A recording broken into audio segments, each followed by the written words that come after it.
All right, today we're cracking open a book that's small enough to fit in your pocket, but holds an idea so big it can change your entire life. We're talking about James Allen's 1903 classic, As A Man Thinketh. Seriously, this thing is a powerhouse on, well, the power of our own minds. Let's break down what he has to say. So let's just jump right in with the core message, the absolute heart of the book. Allen says, mind is the master power that molds and makes. Think about that. He's not saying the mind is part of us. He's saying it's the architect, the grand designer of our whole reality. Every single thing we feel, whether it's joy or sorrow, it all comes from this one tool, our thoughts. And here's the wild part. This was written way back in 1903. I mean, think about it. No internet, no social media, no constant news alerts, and yet this idea of taking control of your inner world, it feels more relevant today than ever before, right? It's like a timeless instruction manual for dealing with our crazy, noisy modern world. That brings us to the big question, doesn't it?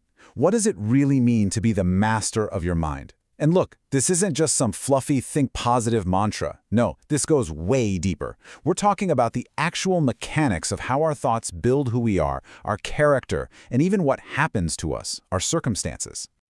Okay, so let's get into the first big idea, the mind as the master power. The fundamental argument Allen makes is that we are absolutely not victims of what happens around us. No, we are the creators, and it all starts with our own character. I mean, the title of the book is basically the whole thesis right there. As a man thinketh in his heart, so is he.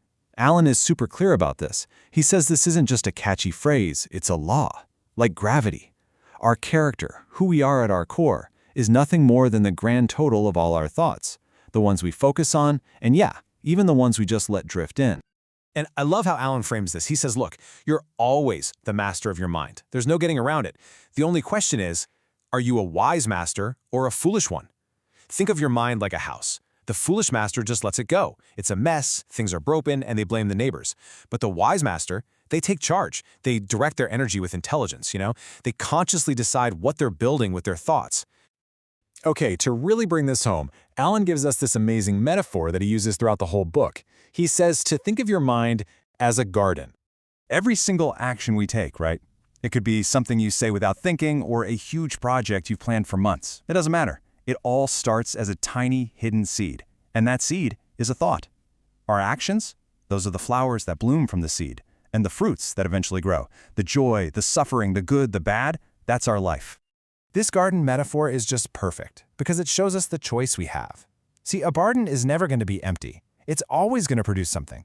So if you're not out there intentionally planting good, useful seeds, positive, helpful thoughts, then what happens? Well, weed seeds just blow in on their own, don't they? And those useless, negative thoughts, they'll take root and grow just as easily. So the question isn't if something is growing in your garden, it's what is growing. And that's the whole point. When you start actually tending to this garden, pulling the weeds, planting the good stuff, you discover something incredible. You find your own power. You realize you're not just some passive observer watching your life happen. No, you are the master gardener of your soul. You are the director of your life. All right, so we've got the inner world covered, this garden of our mind. But how does that connect to the outside world? The stuff that actually happens to us? Well, Allen draws a direct line. He says it's a simple law of cause and effect. It's as real and predictable as gravity. It works like this. A thought gets planted, that thought blossoms into an action, and that action bears the fruit, your circumstances. It's an unbreakable chain. Good thoughts lead to good fruit. Bad thoughts, well, you get the picture. And he gives some really clear examples of how this plays out in real life. You've got a guy who wants to be wealthy, but his mind is full of lazy thoughts, thinking about how to cut corners. Or someone who wants to be healthy, but all they can think about is indulging themselves. Or a boss who wants the business to succeed, but acts on greedy, crooked thoughts. See the pattern? In every case, they want their circumstances to get better, but they're not willing to improve their thoughts. So they stay stuck, trapped by the very weeds they're watering. This leads to one of the most powerful lines in the book. Our circumstances aren't a prison holding us captive. They're a mirror. They're just showing us what's already on the inside. They don't make us who we are. They reveal who we are, based on the thoughts we've been thinking all along. Okay, so if our thoughts are this powerful creative force, how in the world do we direct them? Allen has a one-word answer: purpose.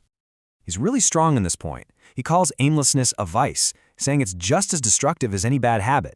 Because without a central goal, without a destination, what do our thoughts do? They just drift. And that drifting makes us weak. We become easy targets for every little worry, every fear, every tiny problem that pops up.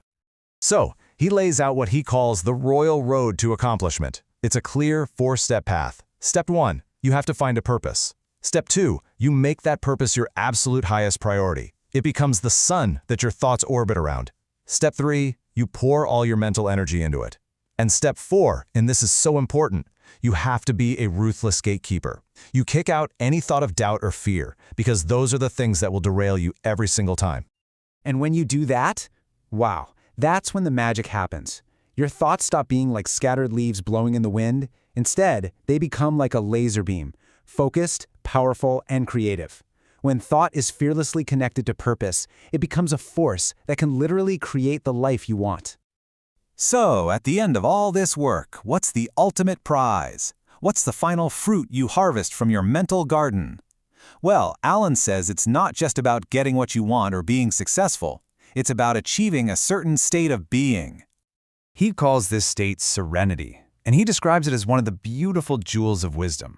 But here's the key. Serenity isn't something you just get. It's not a gift. It's the result of putting in the work. It's a prize that you earn after a long and patient effort of learning to control yourself and your mind. He sums it up with 3 simple words. Calmness is power. Think about that. The person who is truly calm, who has mastered themselves, they can handle anything the world throws at them. That calm isn't weakness. It's the ultimate sign of strength. It's the kind of power that comes from being in complete control of your inner world. And so Alan leaves us with this incredible final image. He says that the master, the part of you that can direct your thoughts, build your character, and design your destiny, is already there, inside you, right now. He's not missing, he's just asleep. And so the book ends with a question for all of us. Will you wake him?